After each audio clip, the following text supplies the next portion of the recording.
नमस्कार दोस्तों, मैं धर्मेंद्र पांडे आप सबका स्वागत करता हूं अपने YouTube चैनल पर। दोस्तों, आज हम सभी कक्षा 12 के लिए अयोध्या सिंह उपाध्याय हरिऔध के द्वारा लिखित पवन दूतिका नामक जो पाठ है उसका अध्ययन करेंगे। दोस्तों, ये जो पाठ है इसमें उपाध्याय जी ने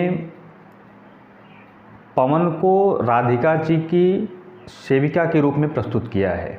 क्योंकि पवन शब्द जो है वो पुल्लिंग शब्द है, किंतु राधिका स्त्री हैं और एक स्त्री की जो सेविका होती है वह स्त्री ही होती है। इसीलिए यहाँ पवन को एक दूतिका के रूप में, स्त्री पात्र के रूप में परिणित किया गया है।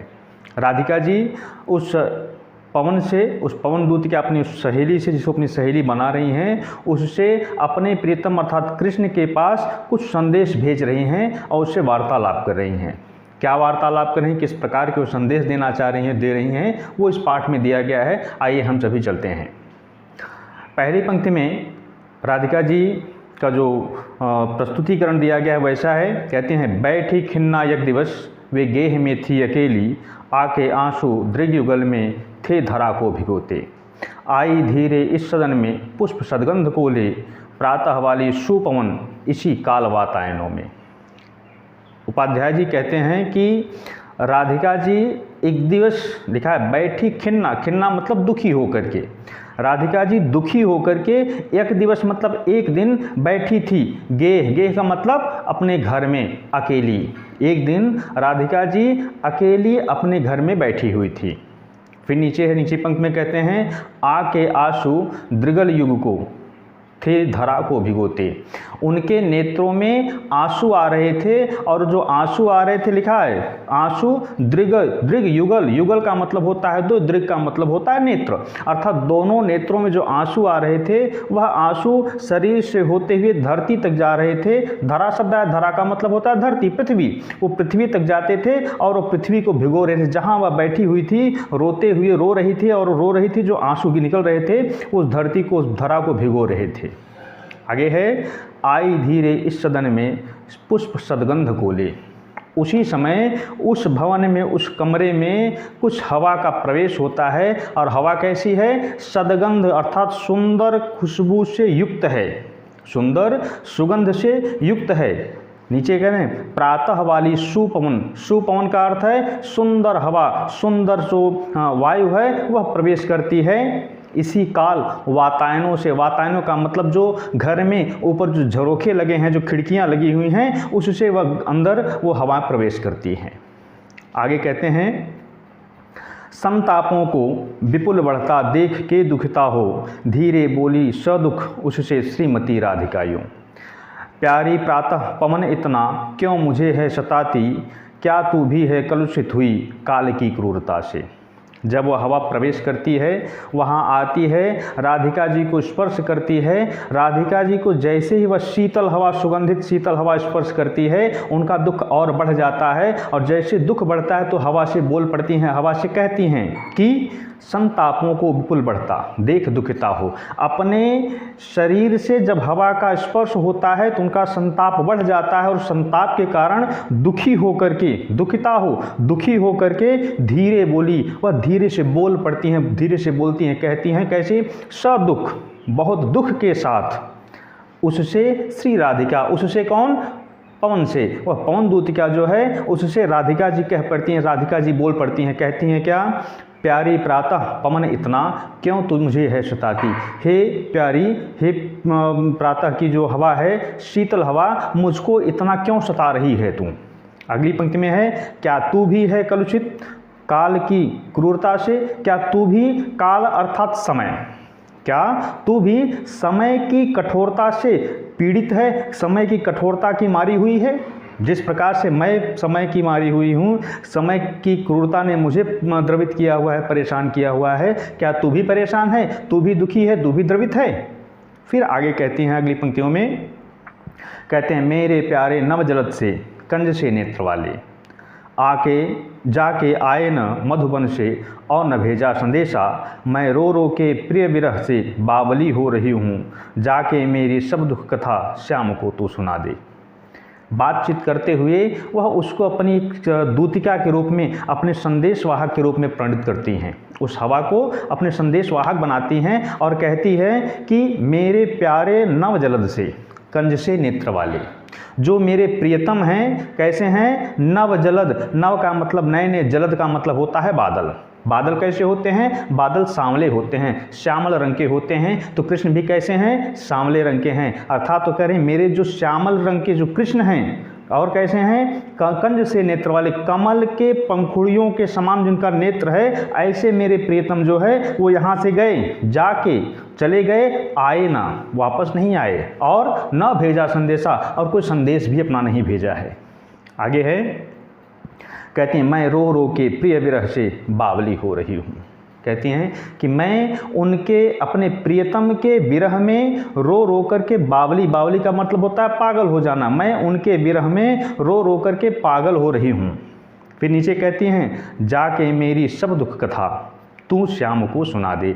हे पवन, हे दूतिका, तू जा यहाँ से और मेरी जितनी विरह वेदना है, मेरा जितना कष्ट है, तू जा करके श्याम अर्थात कृष्ण को सुना दे। आगे कहते हैं अगली पंक्तियों में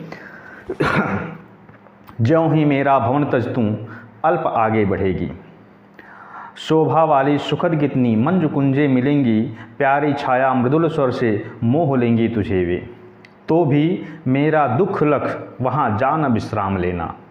वो उस हवा को संबोधित करती हुई अपनी व्यथा को कहा, अपनी कथा को बताया और कहा जाकर के कृष्ण से कहो, किंतु जाते समय सावधान भी रहने के लिए कह रही हैं कि तुम यहाँ से जब निकलना तो आगे कैसे तुमको जाना है, किस प्रकार से तुमको चलना है, वह अभी राधिका जी बता रही हैं उससे।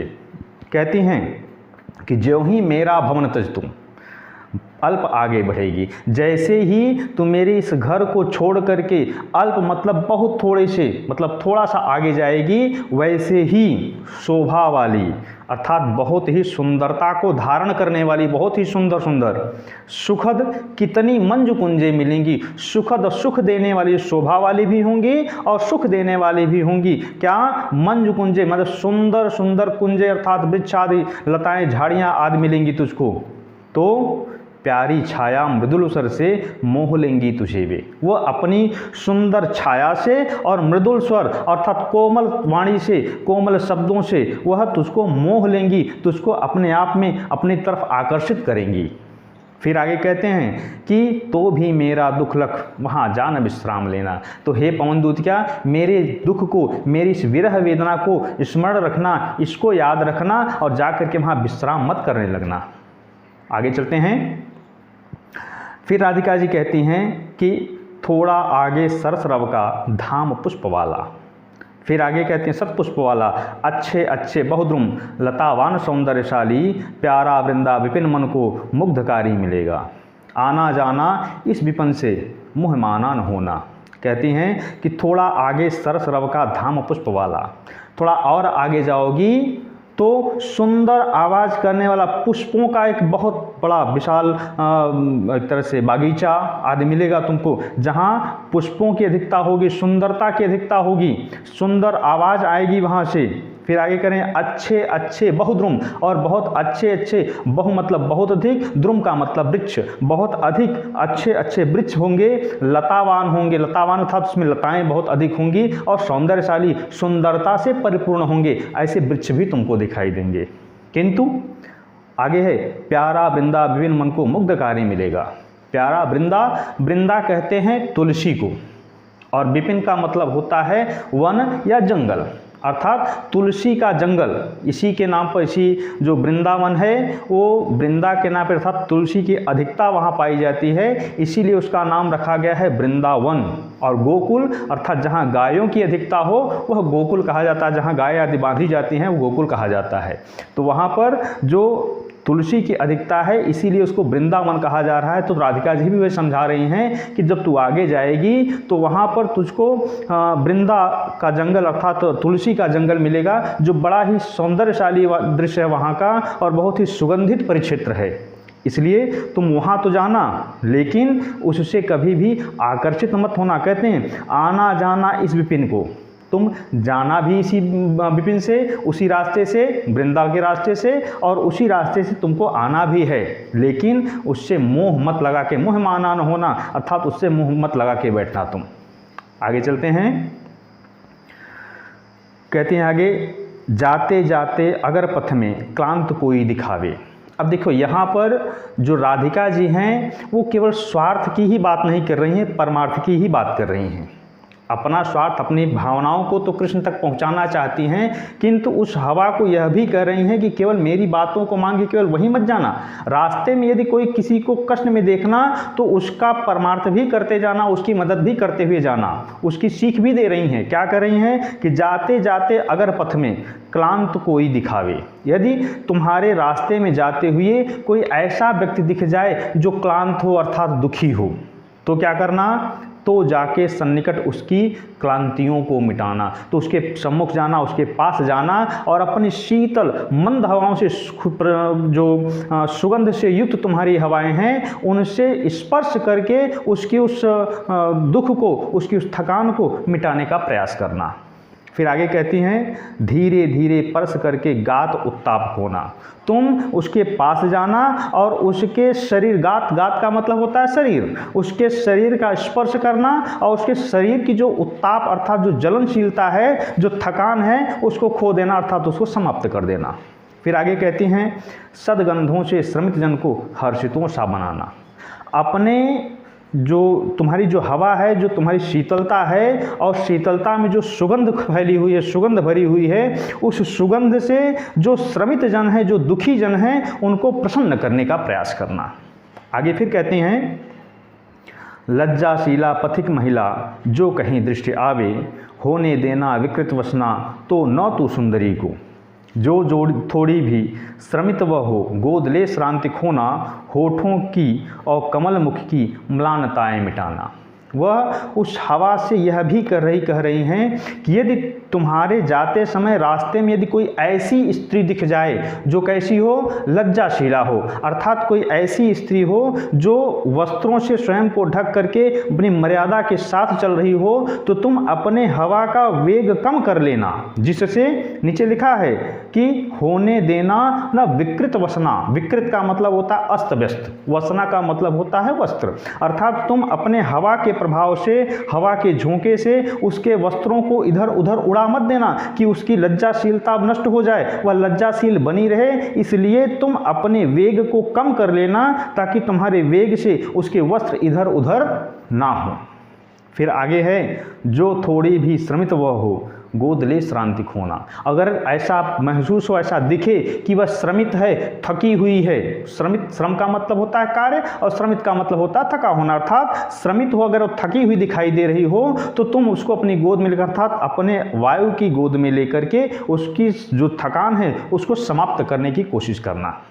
अगली पंक्ति में कहती हैं, होठों की और कमल मुख की म्लानताएं मिटाना। होठों की और कमल मुख की, अर्थात कमल जैसे उसके मुख जो होंगे उस सुंदरी अर्थात उस स्त्री के, जो लज्जाशील स्त्री है, उसके मुख कैसे होंगे, कमल के समान मुख होंगे, और उसके होठ जो हैं जो सूख गए होंगे उस धूप में, तपती हुई धूप में, उस थकान के कारण, उसके उस कमल मुख और उसके होठ की जो म्लानताएं, जो थकान है, उसको खत्म करने का, समाप्त करने का प्रयास करना। फिर आगे कहती हैं, कोई क्लांता कृषक ललना खेत में जो दिखावे। यदि तुम्हारे जाते समय रास्ते में खेतों में काम करती हुई कृषक ललना, कृषक का मतलब होता है किसान, ललना का मतलब होता है पुत्री, अर्थात तुम्हारे जाते समय खेत में कोई किसान की बेटी हो, वह कार्य करते हुए दिख जाए तो क्या करना, धीरे धीरे परस उसकी क्लांतियों को मिटाना। तो जाना उसके पास, अपनी शीतल सुगंध से युक्त हवाओं से उसको स्पर्श करना और उसकी थकान को समाप्त करने का प्रयास करना, उसको मिटा देना।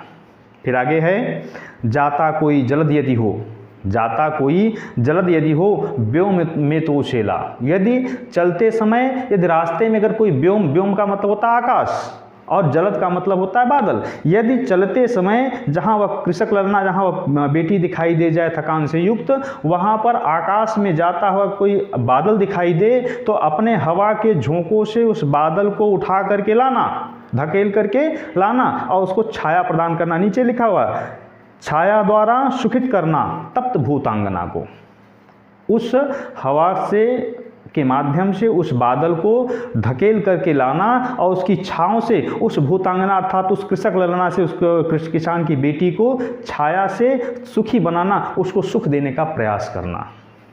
आगे चलते हैं, अगली पंक्ति में कहते हैं जाते जाते पहुँच मथुरा धाम हो उत्सुका हो। फिर इतना होने के बाद वो कह रही हैं कि जब तुम इसके बाद मथुरा धाम पहुंचोगी तब क्या होना है, कैसे करना है, क्या करना है वहाँ पर, वो बता रहे हैं कि जाते जाते पहुँच मथुरा धाम में उत्सुका हो। जब तुम मथुरा धाम पहुँच जाना तो बहुत उत्सुका का मतलब होता है बहुत प्रसन्न होकर के, मुग्ध होकर के, खुशी वहाँ खुश हो जाना, पहुँचने के बाद बिल्कुल प्रसन्न रहना। और क्या करना है, न्यारी शोभा वर नगर की देखना मुग्ध होना। न्यारी शोभा अर्थात जो वहाँ की सुंदरता होगी, न्यारी मतलब बहुत सुंदर, शोभा मतलब सुंदरता, जो उत्कृष्ट सुंदरता, जो श्रेष्ठ सुंदरता होगी, कहाँ की, वर नगर। वर का मतलब होता है जिससे, अर्थात जब विवाह आदि होता है तो एक वर होता है, एक वधू होती है। तो वधू मतलब लड़की और वर का मतलब वह लड़का जिसका विवाह हो रहा है। तो वर यहाँ पर शब्द आया है कृष्ण के लिए, अर्थात भले ही राधिका के साथ उनका विवाह न हो लेकिन राधिका ने अपना पति उनको माना हुआ है, इसीलिए यहाँ वर शब्द का प्रयोग, अर्थात वर का मतलब यहाँ श्रेष्ठ भी ले सकते हैं। तो राधिका जी का कहना है कि यदि तुम वहाँ पहुँचना तो उस मथुरा नगर की जो सुंदरता है, जो वहाँ का सुंदर दृश्य है, कहाँ का, श्रेष्ठ नगर, वह मथुरा जैसे श्रेष्ठ नगर। श्रेष्ठ क्यों हुआ, क्योंकि कृष्ण उनके प्रेमी हैं, वह कृष्ण की प्रेमिका हैं और जो कृष्ण हैं वह उनके लिए श्रेष्ठ हैं, इसीलिए उनके नगर के नाम, उनके नाम से उस नगर की श्रेष्ठता को बता रही हैं कि उस श्रेष्ठ नगर में पहुंचना और वहाँ की जो सुंदरता है, वहाँ की जो श्रेष्ठता है उसको देखना और तुम मुग्ध हो जाओगी। वहाँ पहुँच के देखोगी वहाँ की सुंदरता तो तुम मुग्ध हो जाओगी, प्रसन्न हो जाओगी। फिर आगे कहती हैं तू होवेगी चकित लख के मेरु से मंदिरों की। वहाँ जाने के बाद जो वहाँ सुमेरु पर्वत, मेरु शब्द आया है था, सुमेरु पर्वत बहुत ऊंचा है पर्वत, इसीलिए इसका वर्णन अधिकतर जगह पर ऊंचाई के लिए माना जाता है, इसका उदाहरण दिया जाता है इस नाम से। तो यही कह रही हैं कि तू जब वहाँ पहुँचेगी तो सुमेरु पर्वत की भांति ऊंचे ऊंचे मंदिर तुझको दिखाई देंगे। फिर आगे कह रही हैं कि आभा वाले कलश जिसके दूसरे अर्क से हैं। जब वहाँ तो पहुँचेगी तो वहाँ पर जो सुमेर पर्वत की भांति जो मंदिर हैं उसको देख के तू चकित हो जाएगी, आश्चर्यचकित हो जाएगी। और क्या दिखेगा उसमें, आभा वाले कलश, आभा का मतलब चमकदार, कलश मतलब कलश आपने मंदिरों पर देखा होगा, जो मंदिर होते हैं उसकी एकदम प्राचीर पर उच्च जो आखिरी शिखर होता है उस पर कलश के, पीतल के कलश बैठाए जाते हैं, उसी को कह रहे हैं कि आभा वाले कलश, जो उस पर कलश बैठाए होंगे वह चमकदार होंगे और दूसरे अर्क से होंगे।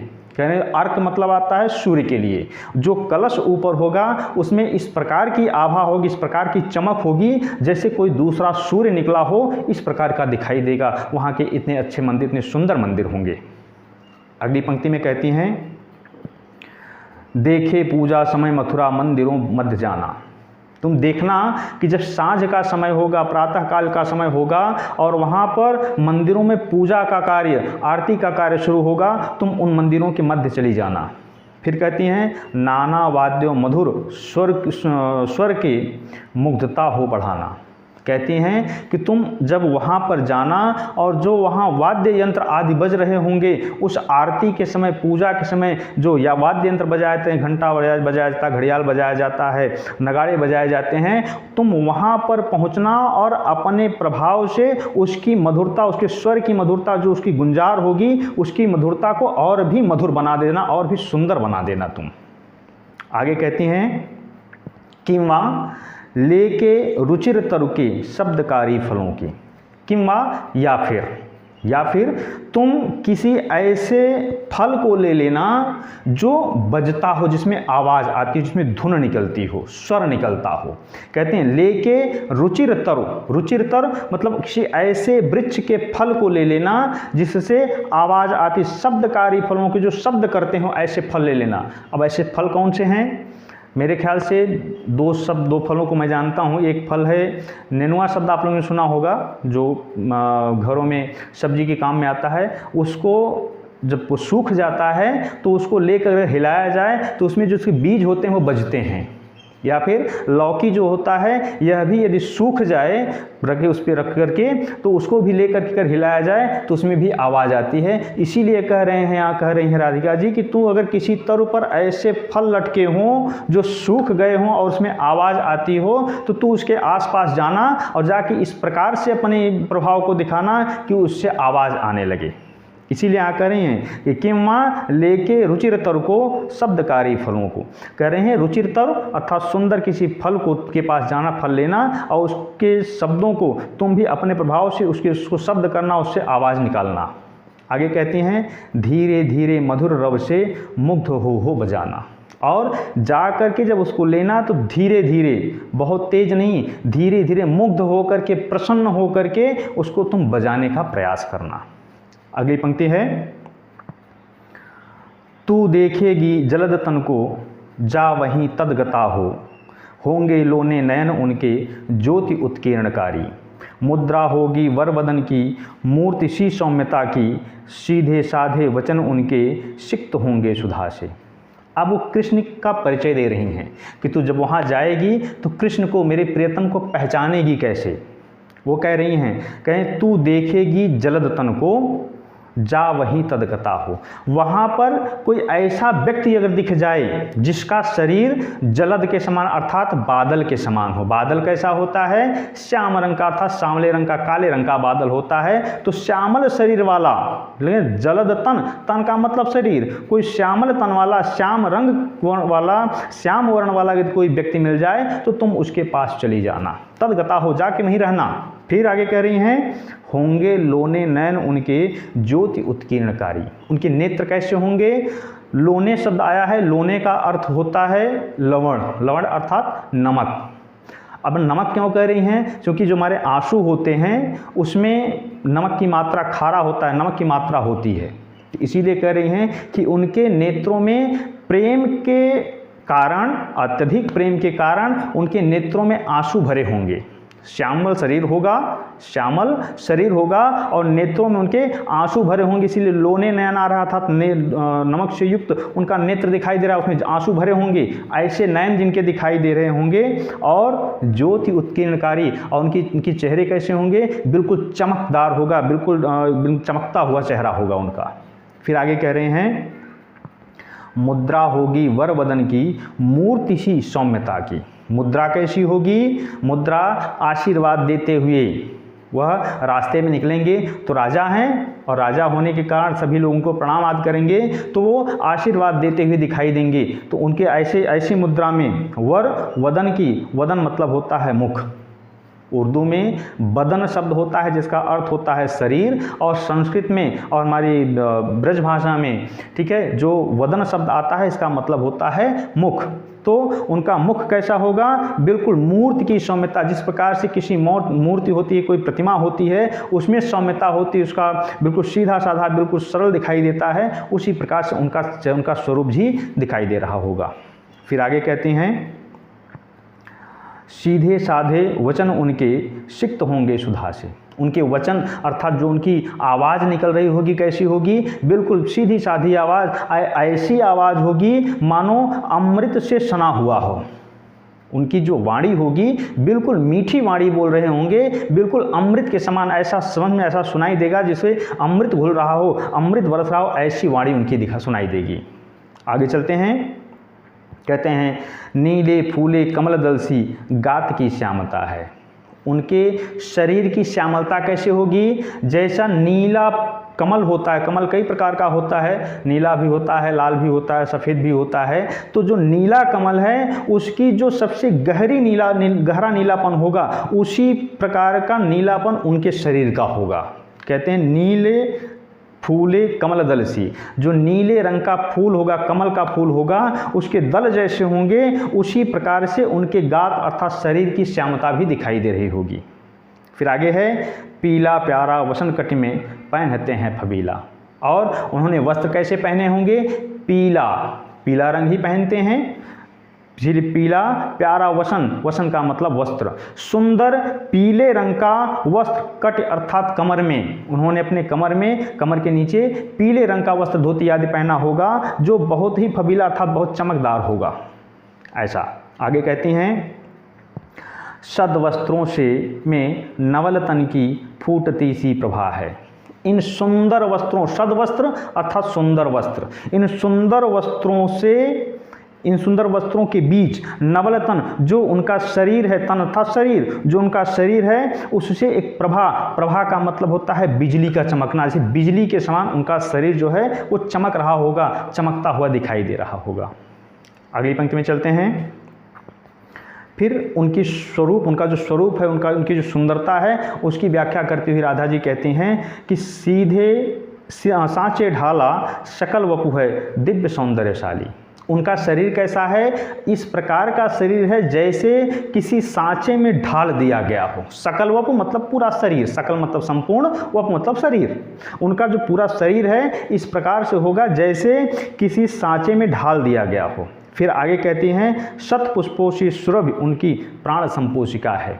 उनकी श्वास जो निकल रही होगी, जो सांस ले रहे होंगे, वह उसी प्रकार से होंगी जैसे सुंदर पुष्पों की सुगंध होती है, उसी प्रकार से उनके सांस निकलने, सुंदर सुगंध से युक्त उनकी सांसें भी निकल रही होंगी। आगे है, दोनों कंधे वृषभवर से हैं बड़े ही सजीले। उनके जो दोनों कंधे हैं जैसे बैल की जो कंधे होते हैं मजबूत, जब हल चलाया जाता है तो हल चलाने के लिए बैलों के गले में जुआ डाला जाता है लकड़ी का, जो उनके कंधे ही रोकते हैं, उसी प्रकार से उनके जो दोनों कंधे होंगे वह भी बड़े मजबूत कंधे वाले दिखाई दे रहे होंगे। आगे है, लंबी बाहें कलभकर्षी शक्ति की पेटिका हैं।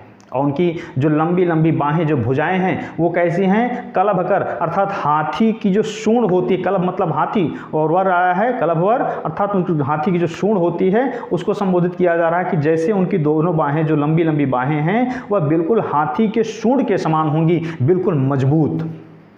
इस प्रकार से हम लोगों ने आज आधा, चूँकि 26 पंक्तियाँ इसमें दी गई हैं, हम लोगों ने 13 का अध्ययन किया है। चूँकि वीडियो बहुत लंबा हो जाएगा इसलिए बाकी की जो 13 रह जा रही हैं हम लोग अगली वीडियो में फिर से उसको पढ़ेंगे।